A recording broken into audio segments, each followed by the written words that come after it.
No, he didn't. Thank you. You don't understand, Prince. I have wanted to make love to you for my whole life. I'm sorry. Prince's love life was just as legendary as his music, filled with relationships with some of the most iconic women of his era. But what became of these women after their time with him? From Susan Moonsie, a key member of Vanity 6, to Vanity herself, a central figure in Prince's early career, here's a look at the fascinating stories of Prince's former girlfriends and where they are now. Sheila E, 1978. Sheila E, a renowned musician and percussionist, shared a deep and complicated relationship with Prince that spanned over 3 decades. Their connection began in the late 1970s when Sheila met Prince at one of his concerts. This chance encounter blossomed into a working friendship, with Sheila eventually contributing backing vocals on his iconic hit Purple Rain. Their musical collaboration deepened when they worked together on the song Erotic City, marking the beginning of a more personal relationship. Despite Sheila's initial reservations about mixing work with romance, their chemistry was undeniable. In an interview, she admitted, "I came from a time of trying to stay away from sleeping with people that you work with, but then we couldn't resist each other." Their bond was fueled by their shared passion for music, often spending long nights in the studio creating songs, including hundreds that remain unreleased. Sheila admired Prince's openness to inspiration from a diverse range of people and experiences, which she credited as a key to his artistic growth. Their romance peaked in 1987 when Prince proposed to Sheila during a trip to Europe. However, their relationship was fraught with challenges. Prince's involvement with other women left Sheila feeling hurt and conflicted. She longed for the kind of lasting commitment her parents shared, who had been married for over 6 decades. Reflecting on their time together, Sheila revealed, "I loved everything that we did together, but we were at a place where it didn't feel right to either of us." Despite their breakup, Sheila and Prince remained close collaborators, jamming together until just a few years before his passing in 2016. Following his death, Sheila expressed profound grief, confessing, "I'm angry at him and I'm thinking, what could I have done?" However, her actions in the aftermath of his death stirred controversy. Sheila became a prominent figure in honoring Prince's legacy, frequently appearing at Paisley Park Studios and sharing memories of their time together on social media. Critics, including former members of Prince's inner circle, accused her of using his legacy to maintain her relevance. Notably, Adrian Crutchfield, Prince's saxophone player, remarked, "After Prince died, it seems like everything she does is focused around Prince or his legacy."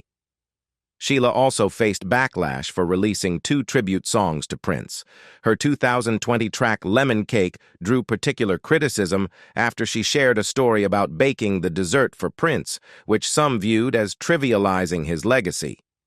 Even Apollonia, Prince's co-star in Purple Rain, accused Sheila of capitalizing on Prince's memory for personal gain.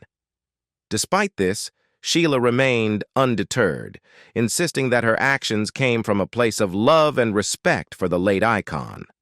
On what would have been Prince's 66th birthday in 2024, Sheila posted a video outside Paisley Park Studios, expressing her disappointment at being denied access to the studio where they had created so many of their hits. "My heart broke," she said. "I can't even walk into Paisley, where I recorded all those records and songs with him." While opinions about Sheila's intentions vary, her deep connection to Prince is undeniable. Their relationship, both professional and personal, profoundly shaped her career and remains an integral part of her story.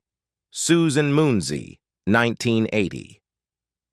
Susan Moonsie's relationship with the late music legend Prince is one of intrigue and deep connection, intertwined with creativity and romance. Susan, born in Trinidad and Tobago, met Prince by chance at a disco in 1980 when she was just 16 years old. At the time, she had already been writing songs since the age of 12 and approached Prince to share some of her lyrical ideas. This fateful meeting marked the beginning of a significant chapter in both their lives. Susan and Prince began their romantic relationship around 1980, during which she became a muse for the musician. Prince crafted Susan's public persona, portraying her as the shy Lolita of the girl group Vanity 6, which he created. Her image was deliberately provocative, designed for shock value in the early 1980s music scene. Susan's role in Vanity 6 solidified her presence in Prince's creative orbit, and the group's success added a new layer to their complex relationship. Prince reportedly wrote several songs inspired by Susan, including the iconic When Doves Cry and Private Joy. These tracks are said to reflect the ups and downs of their tumultuous relationship, which was marked by passionate connections and frequent breakups. The line, "My name is Susan and I'm Aquarius," from Vanity 6's songs further underscored her influence during this period. Susan's relationship with Prince grew especially close during his Dirty Mind tour from 1980 to 1981. She was his primary girlfriend until 1982, when he met Denise Vanity Matthews, sparking a love triangle that would complicate their connection. Despite Prince's infatuations with other women, Susan remained a significant figure in his life. She reportedly accepted his romantic entanglements, but eventually chose to end their relationship, likely around 1983 or 1984, when Prince became involved with Susanna Melvoin, sister of Revolution guitarist Wendy Melvoin. Despite their on-again, off-again romance, Susan remained in touch with Prince over the years. Their bond, forged during their early years, endured until his untimely death in 2016. Friends and collaborators have often described Susan and Prince's relationship as deeply loving, even if rocky. Susan's influence on Prince's music extended beyond the songs directly inspired by her. Her quiet demeanor and unique persona became an integral part of his artistic expression during the early 1980s. The Timex Social Club's hit song Rumors even referenced Susan, highlighting her impact on pop culture. The lyric, "Did you hear that one about Susan? Some say she's just a tease. In a camisole, she's 6 feet tall. She'll knock you to your knees," immortalized her enigmatic allure. After their relationship ended, Susan transitioned to a more private life. Today, she lives between the United States and Trinidad and Tobago. She is married with 2 children and has shifted her focus to entrepreneurial ventures. In 2020, Susan and her son Aaron Mohan purchased Handy Park Bistro, a restaurant in Fort Lauderdale, Florida. She has also worked as a real estate broker. Vanity. Vanity, born Denise Matthews, was a Toronto native whose life and career were forever altered by her intense and complicated relationship with Prince. Before she became an icon of 1980s music and style, Vanity was a 22-year-old model. Her magnetic beauty and fiery spirit caught Prince's attention at the American Music Awards in 1980, sparking a romance that would deeply influence both their lives. Their connection was instantaneous. Prince reportedly called her at 3 a.m. after their first meeting, beginning a whirlwind relationship that blended love, creativity, and turbulence. Prince was so captivated by Vanity that he transformed her into his muse, renaming her Vanity because he saw her as the female version of himself. Though other reports claim Vanity initially rejected a more risque suggestion, vagina, the name Vanity, stuck. Prince positioned her as the leader of Vanity 6, a provocative girl group known for performing in lingerie and unapologetically sultry songs. Their breakout hit, Nasty Girl, became a disco sensation in 1982. Their personal relationship, however, was as passionate as it was volatile. Vanity described their connection as a sex and drug-fueled romance, reflecting the hedonistic highs of Prince's meteoric rise in the early 80s. Despite their love for one another, the relationship was fraught with tension. Vanity later admitted, "I needed one person to love me, and he needed more." Prince's infidelity and need for multiple romantic connections strained their bond, leading to their eventual split in 1983. Prince's heartbreak over Vanity's departure was evident. She had been his muse and closest companion during a defining period of his career, and her exit left an undeniable void. Vanity later reflected on their time together in her memoir, Blame It on Vanity, calling Prince the love of her life. Her departure also marked the end of her time with Vanity 6. Although she had been cast as the female lead in Purple Rain, her role was ultimately recast, signaling the closing of a chapter. In the years following their split, Vanity's life took a dramatic turn. Her struggles with drug addiction, including a severe crack-coke dependency, led to significant health complications. A near-fatal overdose in 1994 left her kidneys damaged, requiring her to undergo dialysis multiple times a week and endure over 20 surgeries. Despite these challenges, Vanity found solace in her faith, becoming a born-again Christian and dedicating her life to evangelism. Tragically, Vanity passed away in February 2016 at the age of 57 due to kidney failure caused by her years of drug abuse. Just 2 months later, Prince, also aged 57, died from an accidental fentanyl overdose. Their deaths, so close in time, underscored the enduring connection between them.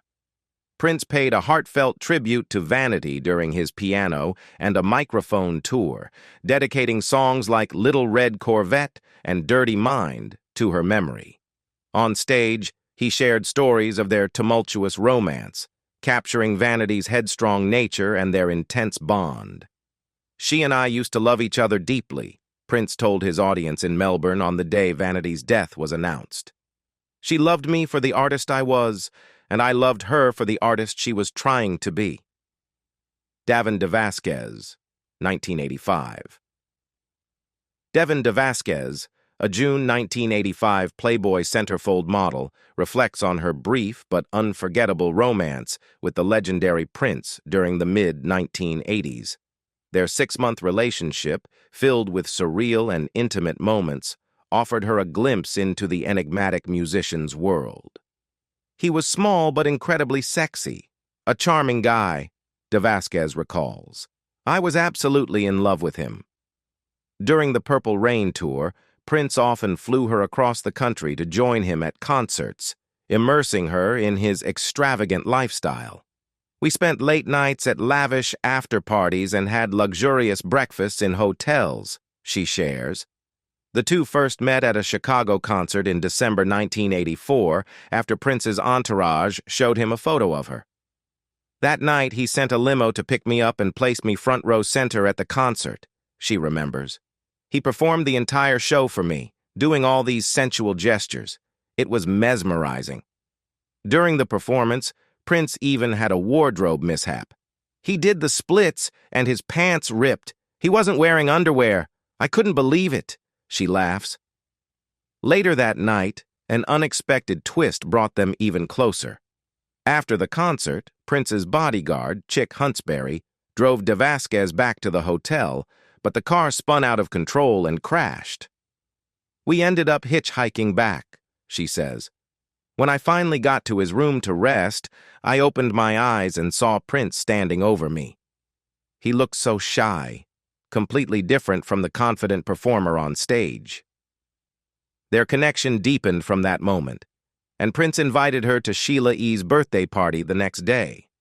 Unfortunately, DeVasquez had to decline because she was flying to Los Angeles to meet Hugh Hefner at the Playboy Mansion. To her surprise, a note awaited her there. "Prince would like to call." The day after Christmas, Prince called her at 2 a.m. "He had this deep, smooth voice," she recalls. "He said, 'I'm sorry it's late. I'm a night owl.' We talked for hours, and from then on, he called me every night at the same time." Their late-night phone calls led to an invitation to Dallas for a New Year's Day concert in 1985. When she arrived, Prince had a handwritten note taped to his Around the World in a Day album waiting for her. I hope your trip was cool. This is my new album. It's rather strange, so maybe you'll dig it. Their dates were anything but ordinary. Prince once handed her one of his stage outfits and said, "Put it on, you can keep it." She wore it in the audience, where people mistook her for Apollonia. They would go dancing with Sheila E and the band, but Prince insisted no one speak to her. "He wanted me to remain mysterious," she explains. Despite their passionate connection, their relationship ended amicably that summer. "He told me he had a controlling side he didn't want me to see," DeVasquez says. "He respected me and knew I wouldn't be one of many girls. We didn't talk for months." Prince reached out again while filming a music video in Nice, France, asking her to visit. "I told him, it doesn't work that way for me," she says, knowing he was living with Susanna Melvoin at the time. Following Prince's death in 2016, DeVasquez reflected on his struggles. "He was a workaholic, always immersed in music," she says. While she never saw him use drugs, she believes his pain from years of performing in high heels may have led to dependence on prescription painkillers. "He was so controlling, he wouldn't have done drugs voluntarily. He just worked himself too hard and didn't have anyone to tell him to rest." Despite their brief time together, DeVasquez holds her memories of Prince close. "He was a genius, and being with him was like living in a dream." Susanna Melvoin, 1986. Susanna Melvoin's relationship with Prince was a deeply emotional and creatively rich chapter in both their lives, but it wasn't without its complications. The two lived together for about 6 to 8 months during the mid-1980s, a period marked by intense intimacy and growing tensions. During their time together, Prince became increasingly dependent on Susanna, so much so that he sought to distance her from her twin sister, Wendy Melvoin, who was also a member of his band, The Revolution. The sisters had always shared an inseparable bond, which Prince may have seen as a challenge to his desire to have Susanna fully committed to him. When the couple returned to Minneapolis, the relationship began to strain under the weight of isolation and control. Susanna described feeling like a bird in a gilded cage, unable to thrive in an environment where her movements were closely monitored and her independence curtailed. Prince's controlling tendencies extended to listening in on her phone calls, creating a sense of confinement that ultimately became too much for her to bear. Despite his controlling nature, those close to the couple believed that Prince's actions stemmed from his deep desire to keep Susanna close. He wanted her to be entirely his, yet she couldn't sever the familial connection she shared with Wendy. That familial bond was essential to Susanna's sense of self and identity.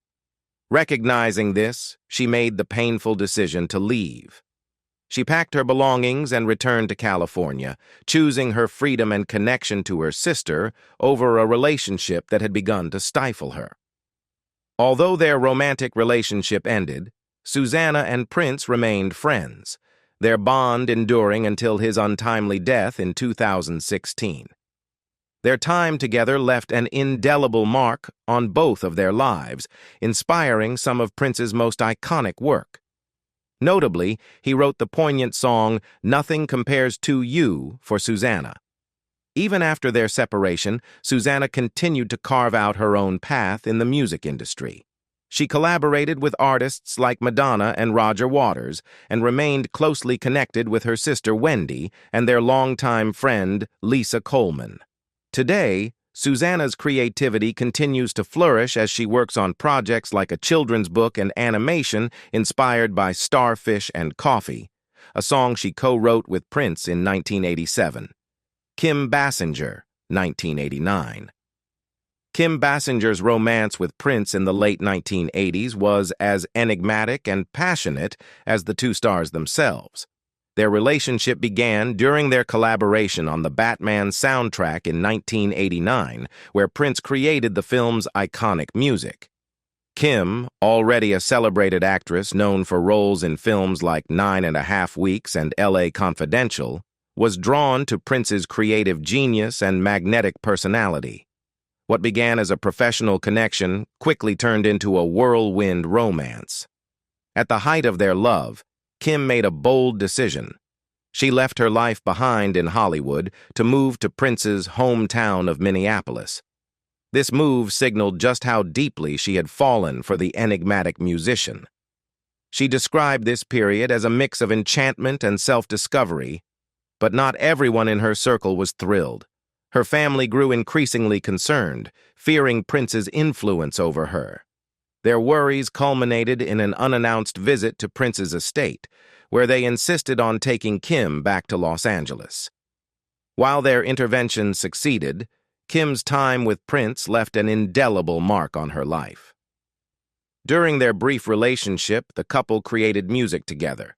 They recorded an unreleased album titled Hollywood Affair, which has become the stuff of legend among Prince fans. On his end, Prince released a sultry 12-inch extended mix called Scandalous Sex Suite. Rumors swirled that the track, steeped in sensual undertones, included sounds captured during an intimate studio session with Kim. Despite their chemistry, their romance was short-lived, lasting about a year.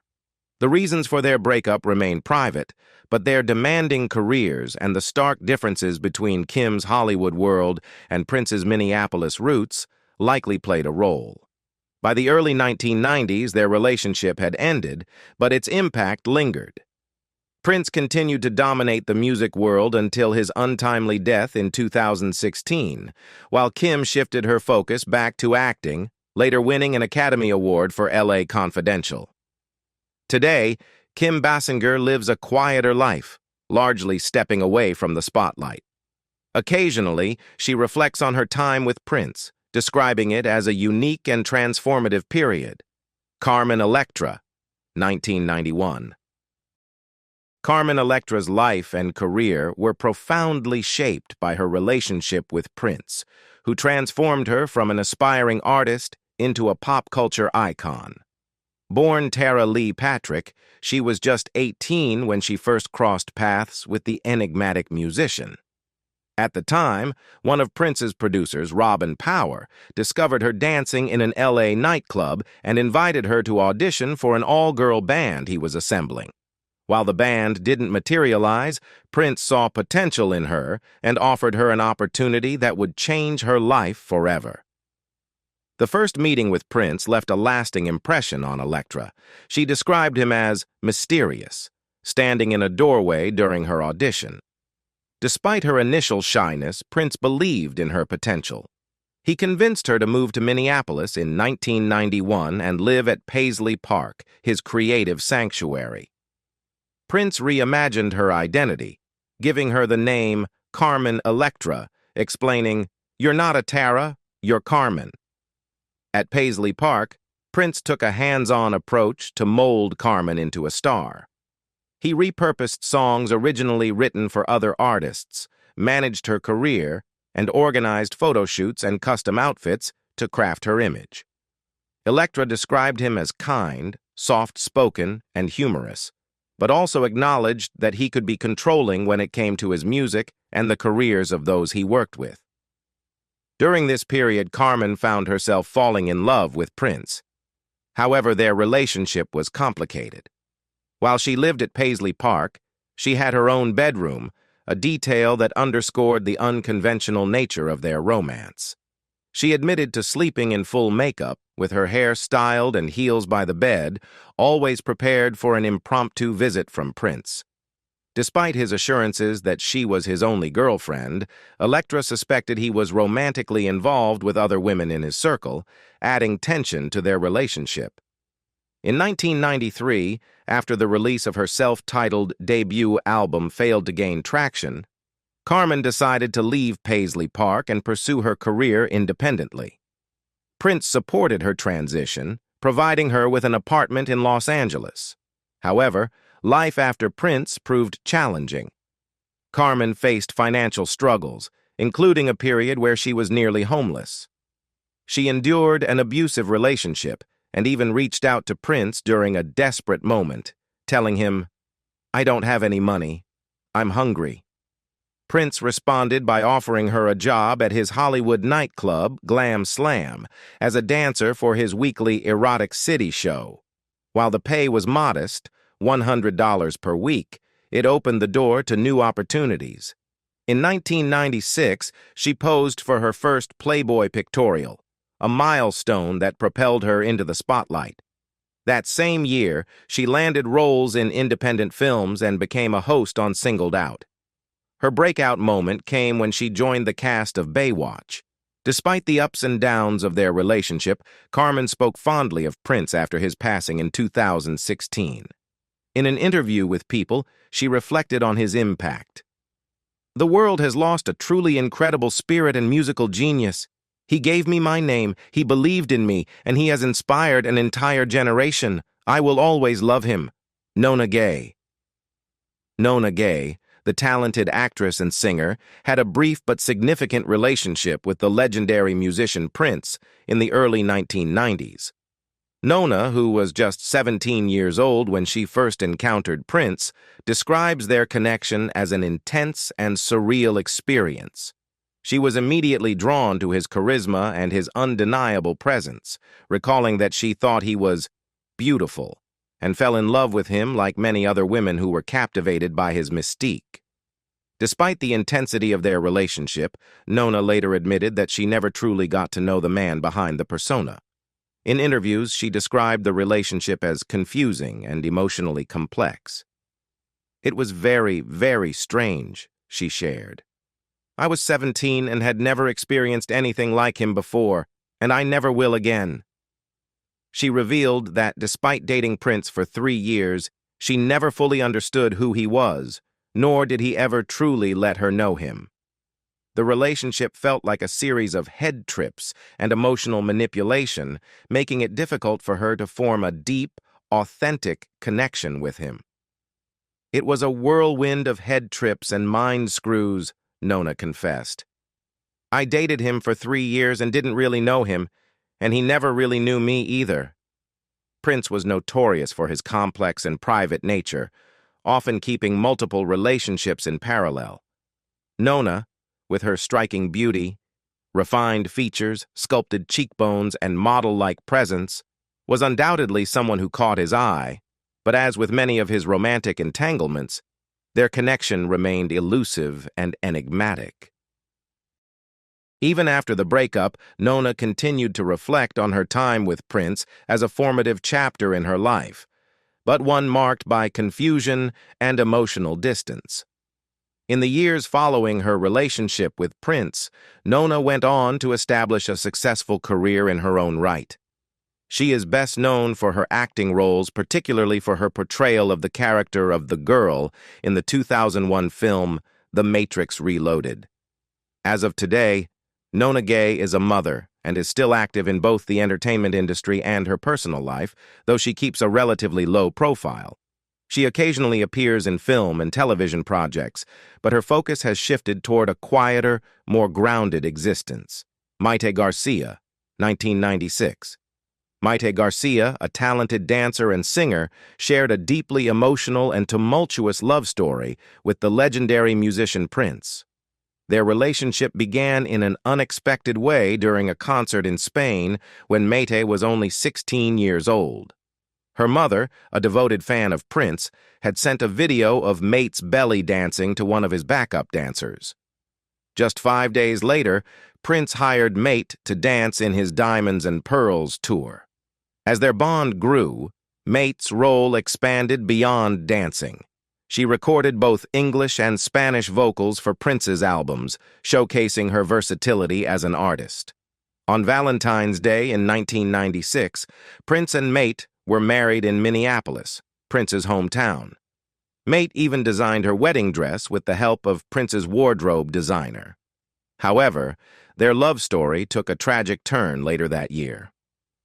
Mayte gave birth to their son, Boy Gregory, but he was diagnosed with Pfeiffer syndrome, a rare genetic disorder that affects the skull and bones in his hands and feet.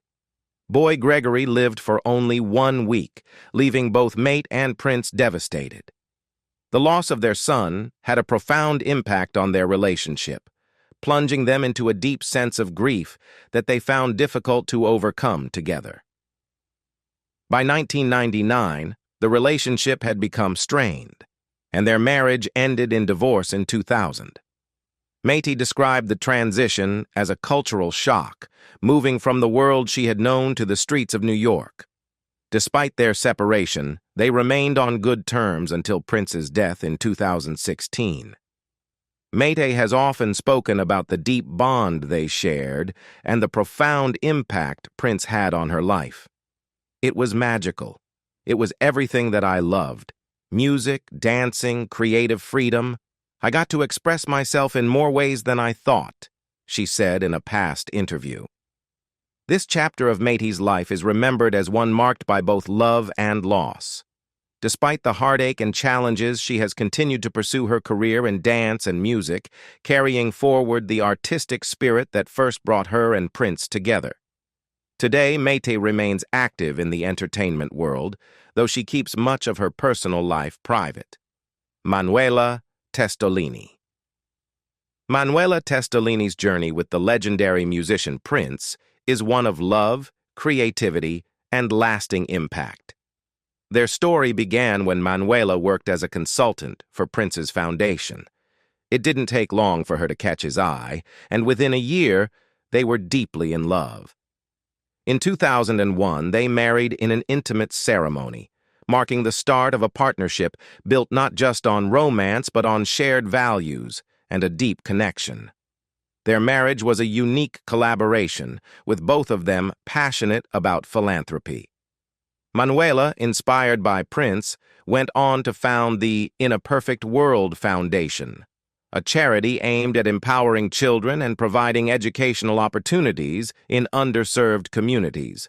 Prince's encouragement to start her own foundation reflected their mutual commitment to making a meaningful difference in the world.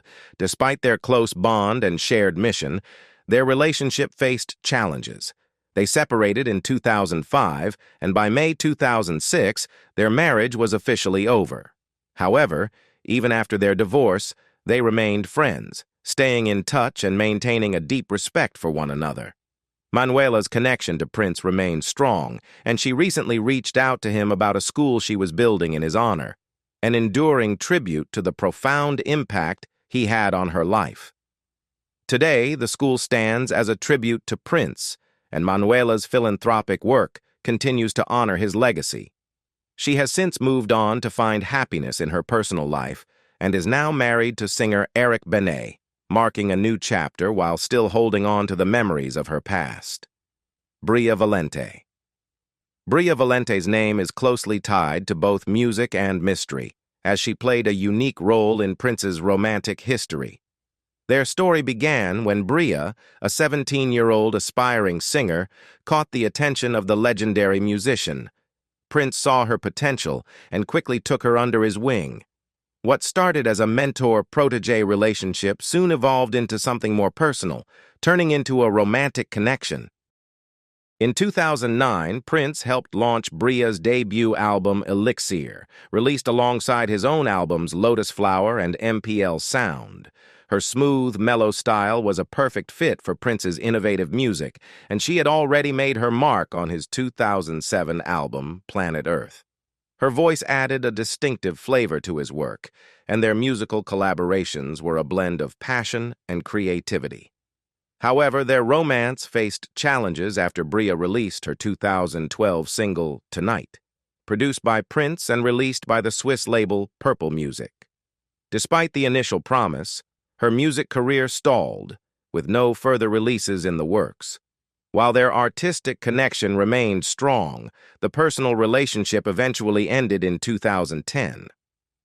During their time together, Bria converted to Jehovah's Witness, aligning her spiritual beliefs with Prince's. Though their shared faith brought them closer, it couldn't prevent the relationship from ending. After their breakup, Bria married Alex Ree in 2013, marking a new chapter in her life. Since then, Bria has stepped away from the music industry to focus on her personal life and faith. Looking back on her time with Prince, it's clear that their relationship was one of deep influence and mutual growth. While their romance was brief and the music career she hoped for didn't fully materialize, Bria's journey reflects the complexities of navigating romance, mentorship, and the pressures of sustaining a career in the shadow of a legendary figure like Prince. Now, she continues her life focused on her spiritual path, carrying the lessons of that unique chapter forward. And there you have it. Thanks for watching. If you enjoyed the video, be sure to hit the like button, subscribe to our channel, and click the bell so you never miss an update. See you next time.